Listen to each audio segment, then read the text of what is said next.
Hello दोस्तों। दुनिया में कुछ खिलाड़ी ऐसे हैं जिनको उस खेल की बदौलत नहीं बल्कि उस खेल को उनकी बदौलत जाना जाता है। जैसे फुटबॉल में पेले, क्रिकेट में डॉन ब्रैडमैन, बॉक्सिंग में मोहम्मद अली और हॉकी में मेजर ध्यानचंद। ध्यानचंद के एक साधारण इंसान से हॉकी के जादूगर बनने तक की कहानी बड़ी ही दिलचस्प है। आज हम इसी को जानेंगे, तो आइए शुरू करते हैं। ध्यानचंद का जन्म इलाहाबाद में 29 अगस्त 1905 को हुआ था। इनके पिता सोमेश्वर सिंह ब्रिटिश सेना में थे और इनकी माता का नाम श्रद्धा देवी था। आपको जान के आश्चर्य होगा कि बचपन के दिनों में ये कुश्ती खेलते थे। हॉकी में इनका रुझान नहीं था और पढ़ने लिखने में बेहद ही कमज़ोर थे। इनका मन पढ़ाई लिखाई में नहीं लगता था। आर्मी में होने के कारण इनके पिता का ट्रांसफ़र होता रहता था और ये एक जगह से दूसरे जगह हमेशा मूव करते रहते थे। अंत में इनका ट्रांसफ़र झांसी होता है और वह लोग यहीं बस जाते हैं और 16 साल की उम्र में ब्रिटिश सेना में शामिल हो गए और यहाँ से उनके हॉकी खेलने की शुरुआत होती है। ये पेड़ की टहनियों से इतनी अच्छी हॉकी खेलते थे कि हॉकी स्टिक के साथ खेलने वाले भी इनको हरा नहीं पाते थे। समय आगे बढ़ता गया और ये और अच्छा खेलने लगे। एक दिन इनको हॉकी खेलते हुए उस समय ब्रिटिश आर्मी के हॉकी कोच बाला तिवारी ने देखा और उनके टैलेंट को पहचान लिया। कहा कि जब ये पेड़ की टहनियों से इतना अच्छा हॉकी खेलता है तो स्टिक के साथ कितना अच्छा खेलेगा, और इनको सिखाना शुरू किया। धीरे धीरे उनको एक बेहतरीन खिलाड़ी के रूप में निखारा। बाद में इनके कोच पंकज गुप्ता भी हुए। इनके घर वालों ने इनका नाम ध्यान सिंह रखा था, लेकिन आर्मी में नौकरी में इनको समय नहीं मिलता था हॉकी खेलने के लिए, तो ये चांदनी रात में हॉकी खेलते थे। इसलिए इनको दोस्तों ने इनको चांद कहना शुरू कर दिया।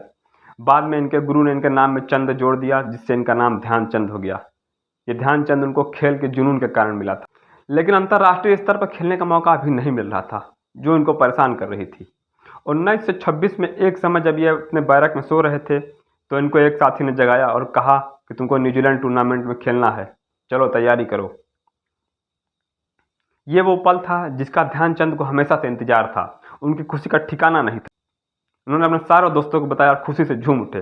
फिर उनमें से किसी ने पूछा कि वहाँ जाने के लिए तुम्हारे पास कपड़े हैं, और इस बात ने इनकी खुशी को ख़त्म कर दिया, क्योंकि उनके पास वहाँ जाने के लिए कपड़े नहीं थे। वो निराश बैठ गए, लेकिन फिर वो तुरंत उठकर बोले, कोई बात नहीं, मैं आर्मी के ड्रेस में खेलूंगा और वहीं आर्मी के ड्रेस पहन के रहूंगा। फिर वो न्यूजीलैंड गए और जब तक रहे आर्मी की वर्दी में ही रहे। भारत और न्यूजीलैंड के बीच कुल 21 मैच हुए, जिनमें से 18 भारत ने जीता, 2 ड्रा हुए और 1 मैच में भारत की हार हुई। पूरे टूर्नामेंट में ध्यानचंद ने 100 गोल किए और वो वहाँ से हीरो बनकर आए। यहाँ हमें उनसे यह सीखना चाहिए कि परिस्थिति चाहे जो हो, जैसी भी हो, उसका समाधान हमारे ही अंदर होता है, बस हमें उसके पहचानने की देर है। 1927 में लंदन के ब्रिटिश फॉल्क स्टेडियम में हुए टूर्नामेंट में भारत और ब्रिटेन का मुकाबला हुआ, जिसमें भारत की तरफ से 72 गोल हुए, जिनमें से अकेले 36 गोल ध्यानचंद ने किया। यहाँ से ध्यानचंद सबकी नज़रों में एक हीरो बन चुके थे और जहाँ जाते लोग उनको पहचान लेते थे। फिर हॉकी का खराब समय आया। 1924 में पेरिस ओलंपिक से हॉकी को हटा दिया गया, जिससे मेजर ध्यानचंद बहुत ही दुखी हुए। फिर 1926 में स्थापना होती है इंडियन फेडरेशन ऑफ हॉकी की, जिसकी बदौलत 1928 में एम्स्टर्डम ओलंपिक में फिर से हॉकी को शामिल किया गया। यह सुनकर ध्यानचंद बहुत ही खुश हुए और तैयारियों में लग गए। क्या आप यहाँ कह सकते हैं कि ओलंपिक में हॉकी को शामिल करने का श्रेय भारत को दिया जा सकता है? 1928 के एम्स्टर्डम ओलंपिक में भारत ने बिना कोई गोल खाए अजय रहते हुए फाइनल में नीदरलैंड को हराकर गोल्ड मेडल जीता। यही नीदरलैंड में उनकी हॉकी को तोड़कर देखा गया कि कहीं उसमें चुंबक तो नहीं है, लेकिन चुंबक तो उनकी प्रैक्टिस में था।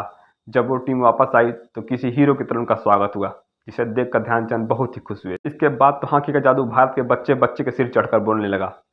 फिर ध्यानचंद को आर्मी में प्रमोशन दे दिया गया और वो काम में व्यस्त हो गए और हॉकी न खेल पाने का दुख उनके अंदर ही अंदर खाया जा रहा था।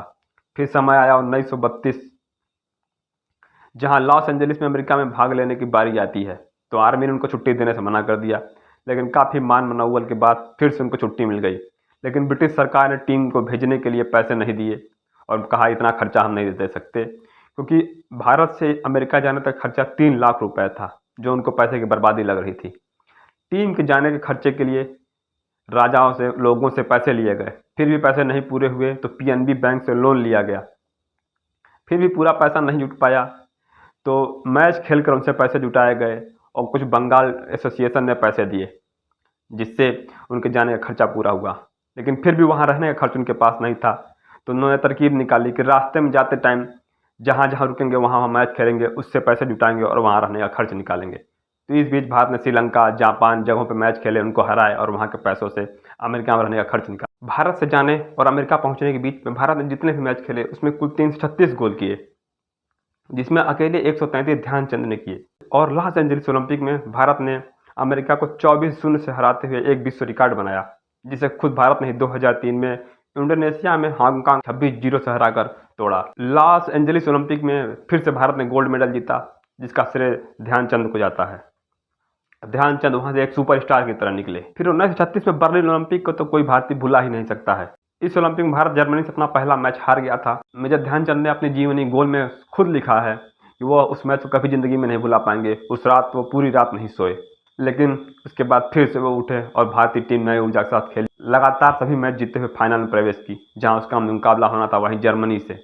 और जर्मनी ने अपनी वही टीम उतारी जिसने भारत को हराया था, जिसे देखकर भारतीयों में काफ़ी गुस्सा था। भारतीय टीम अपने कमरे में सभी शांत बैठे थे। फिर भारतीय टीम के मैनेजर पंकज गुप्ता ने अपने झोले से कांग्रेस का झंडा निकाला और सभी ने वंदे मातरम गाया, क्योंकि उसमें भारत का कोई झंडा नहीं था। और फिर टीम नए जोश के साथ मैदान पर उतरी। मैच शुरू हुआ। पहले हाफ में भारत ने सिर्फ 2 गोल किए, जिसे देखकर ध्यानचंद को बहुत निराशा हुई। उन्होंने हाफ में अपनी टीम का हौसला बढ़ाया, फिर नए जोश के साथ उतरे। कहा तो यह जाता है कि हिटलर ने मैदान पर पानी गिराकर उस पिच को गीला कर दिया था, जिससे भारतीय अपने सस्ते जूतों के साथ उस पर दौड़ नहीं पाते थे। इसका हल ध्यानचंद ने निकाला, अपने जूते फेंक दिए और नंगे पांव खेले। और दूसरे हाफ में भारत ने लगातार 6 गोल करके 8-1 से मैच जीत लिया। यह मैच देखने हिटलर भी आया था। बाद में हिटलर ने दद्दा को बुलाया और कहा कि हॉकी खेलने के अलावा क्या करते हो। बाकी इसके आगे की कहानी अगर मैं बताऊं तो वास्तव में आप एक भारतीय नहीं हैं। उस ओलंपिक में जर्मनी के अखबारों में छापा जाता था कि आइए ओलंपिक स्टेडियम में देखिए, यहाँ जादू का शो चलता है। इस तरह की ख्याति थी ध्यानचंद की। वहाँ लोग सड़कों पर उन्हें देखते हैं, उन्हें छूने लगते, उनके साथ फोटो खिंचाने लगते। लोग उन्हें पहचानते थे, एक हीरो की तरह मानते थे। वहाँ से गोल्ड मेडल जीतकर जब टीम मुंबई वापस आई तो उनका भव्य स्वागत हुआ। ध्यानचंद एक अच्छे खिलाड़ी होने के साथ एक अच्छे इंसान भी थे। क्वेटा में आए भूकंप में लोगों की मदद के लिए उनके पास पैसे नहीं थे, तो उन्होंने मैच खेल के पैसे जुटाए और लोगों की मदद की। बाद में उन्होंने अपने यहाँ झांसी में एक झांसी हीरोज नाम से एक क्लब की स्थापना की, जिसमें अच्छे खिलाड़ियों को तैयार किया जाता था।